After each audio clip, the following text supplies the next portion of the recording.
Hello guys, അപ്പോൾ നമ്മളെ കുട്ടീസിനൊന്നും നോൽമ്പില്ല കേട്ടോ. കാരണം എന്താണെന്ന് വെച്ചാൽ ഇനി നമ്മൾ 2 ദിവസം മുമ്പേ നമ്മൾ ഹോസ്പിറ്റലിലൊന്ന് കൊണ്ടുപോയി 2 ഡ്രിപ്പൊക്കെ ഇട്ട് ആളൊന്ന് ഓക്കെ ആയി വരുന്നേ ഉള്ളൂ. അപ്പോൾ ഞാൻ നോമ്പ് നോൽപ്പിക്കാറില്ല. കാരണം അവൾക്ക് പെട്ടെന്ന് ഈ പ്രഷർ കുറയുന്ന ഒരു ടൈപ്പ് ആളാണ്. അപ്പോൾ നമ്മൾ നിർബന്ധിച്ച് നോമ്പ് എടുപ്പിക്കാറില്ല. വെള്ളമൊന്നും കുടിച്ചിട്ടില്ല എന്നുണ്ടെങ്കിൽ അവൾക്ക് കഴിയൂല. അപ്പോൾ നോമ്പ് എടുപ്പിക്കാറില്ല. അപ്പോൾ ഞാൻ അവർക്ക് വേണ്ടിയിട്ട് രാവിലെ ഫുഡ് ഉണ്ടാക്കലാണ്. അപ്പോൾ ബ്രെഡൊന്ന് റോസ്റ്റ് ചെയ്തെടുത്ത് കുരുമുളകും സോൾട്ടൊക്കെ ചേർത്ത് മുട്ടയൊക്കെ ഒന്ന് പൊരിച്ചെടുത്തിട്ട് ഇച്ചിരി വെജിറ്റബിൾസൊക്കെ വെച്ച് നമ്മൾ ബർഗർ ടൈപ്പ് ഒരു ബ്രെഡ് വെച്ചിട്ട് ചെയ്തെടുക്കാൻ പോവുകയാണേ. അപ്പോൾ നമ്മളത് ബ്രെഡ് റോസ്റ്റ് ചെയ്തെടുക്കുകയാണ്. ഇനി അതിലേക്കുള്ള വെജിറ്റബിൾസൊക്കെ കട്ട് ചെയ്തിട്ട് നമ്മൾ അതിൽ മുട്ട ചേർത്ത് കൊടുക്കും. പിന്നെ അതുപോലെ ഞാനിവിടെ ടൊമാറ്റോ സോസ് എടുത്തിട്ടുണ്ട് ബ്രെഡിൽ ഒന്ന് ആക്കി കൊടുക്കാൻ വേണ്ടിയിട്ട്. അപ്പോൾ ബ്രെഡിൽ നമ്മൾ ടൊമാറ്റോ സോസ് ആക്കി കൊടുക്കാൻ വേണ്ടിയിട്ടൊന്ന് എടുക്കുന്നുണ്ട്. അതുപോലെ മുട്ട ഒന്ന് ഞാൻ ചെറുതാക്കി കൈ വെച്ചിട്ട് ചെറുതാക്കി. പിന്നെ അവർക്ക് അങ്ങനെ കട്ട് ചെയ്ത് വെച്ച് കൊടുക്കുന്നത് ഇഷ്ടമല്ല, ചെറിയ ചെറിയ പീസസ് ആക്കി വെച്ച് കൊടുക്കുന്നതാണ് ഇഷ്ടം. അപ്പോൾ ഞാനങ്ങനെ ചെയ്തെടുത്തിട്ടുണ്ട്.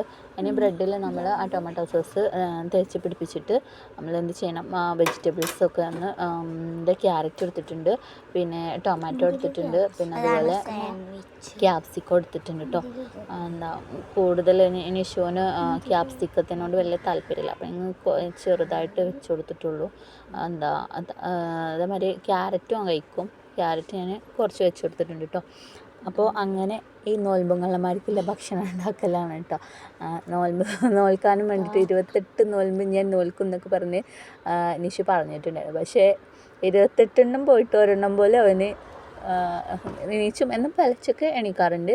പലച്ചൊക്കെ എണീച്ചിട്ട് എന്ത് ചെയ്യുന്നു, ഫുഡൊക്കെ കഴിച്ചിട്ട് കിടന്നിട്ട് രാവിലെ എണീക്കുമ്പോൾ പറയും എനിക്ക് നോമ്പാണ്. എന്നിട്ടൊരു 10-11 മണിയാകുമ്പോഴത്തേന് ആളിങ്ങനെ ഇതായി അവനെന്തായാലും ഫുഡ് കിട്ടില്ല നിർബന്ധമാണ്. അപ്പോൾ ഇത്ര പോകുന്ന കുട്ടികളെ കൊണ്ട് നോമ്പ് പിടിപ്പിക്കാമെന്ന് പറയുമ്പോൾ അതും ഈ വെയിലത്ത് ഒരു ഇടങ്ങാറാണല്ലോ. ഞാൻ നിർബന്ധിക്കാറില്ല കേട്ടോ. എടുക്കുകയാണ് എടുത്താൽ മതി, അല്ലെങ്കിൽ നിർബന്ധമില്ല. എന്തായാലും അവരെ കൊണ്ട് അത് മുഴുവിക്കാൻ കഴിയൂല ഈ വെയിലത്ത്. പിന്നെ നമ്മൾ എന്തിനാണ് വെറുതെ അല്ലേ. നോറ്റ് ശീലിക്കുന്നത് നല്ലതൊക്കെ തന്നെയാണ്, പക്ഷേ അതിന് അവർക്ക് കൈയൂടെ വേണ്ടേ.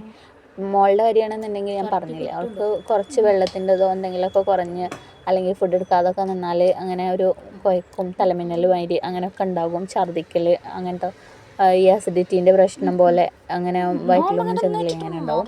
അപ്പോൾ രണ്ടാളും ഇതാക്കണം, നോൽമ്പങ്ങളമാർ രണ്ടാളും ഫുഡ് കഴിക്കണേ. രണ്ടാളും നല്ല ഹാപ്പിയാണ്, പിന്നെ കുഴപ്പമൊന്നുമില്ല.